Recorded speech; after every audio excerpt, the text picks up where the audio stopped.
সক্রিয় রাজনীতিতে প্রবেশ অথবা নিজে নির্বাচন করার কোনো ইচ্ছে নেই বলে জানিয়েছেন প্রধান উপদেষ্টা ডা. মোহাম্মদ ইউনূস।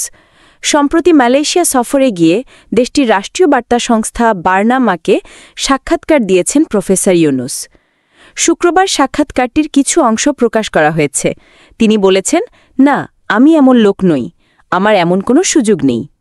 প্রধান উপদেষ্টা জানিয়েছেন, সংস্কারের যে লক্ষ্য নিয়ে অন্তর্বর্তী সরকার গঠিত হয়েছে সেটিকে এগিয়ে নিয়ে যাওয়া তার কাজ। গত 1 বছরে আমরা অনেকটা পথ এসেছি। এই অগাস্টে আমরা প্রথম বছর সম্পন্ন করেছি এবং অনেক কিছু অর্জন করেছি। ডা. ইউনূস বলেন, তার অন্যতম বড় অর্জন হল ঐকমত্য কমিশন গঠন করা, যেটি 11টি সংস্কার কমিশনের উপর ভিত্তিতে তৈরি হয়েছে। ঐকমত্য কমিশন নির্বাচন সংক্রান্ত সংস্কার প্রতিবেদন এই মাসের শেষের দিকে দিতে পারে, যার মাধ্যমে একটি গ্রহণযোগ্য নির্বাচন ব্যবস্থা গঠন করা যাবে। আমরা এটির শেষ দিকে আসছি। সম্ভবত এই মাসের শেষ দিকে আমরা ঐকমত্য কমিশনের প্রতিবেদন পাব।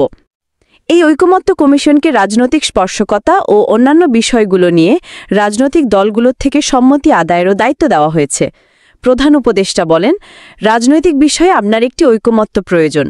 সংসদ একক কক্ষ বিশিষ্ট নাকি দ্বিকক্ষ বিশিষ্ট হবে, এটি নিয়ে অনেক বিতর্ক রয়েছে। দেশ এখন সঠিক পথে যাওয়াই আগামী বছরের ফেব্রুয়ারিতে নির্বাচন আয়োজনের জন্য বাংলাদেশ প্রস্তুত বলেও জানান তিনি।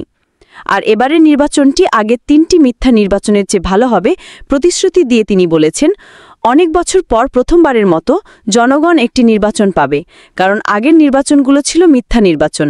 কেউ ভোট কেন্দ্রে যায়নি, মানুষ জানে না ভোট কেন্দ্রে কি হয়েছে।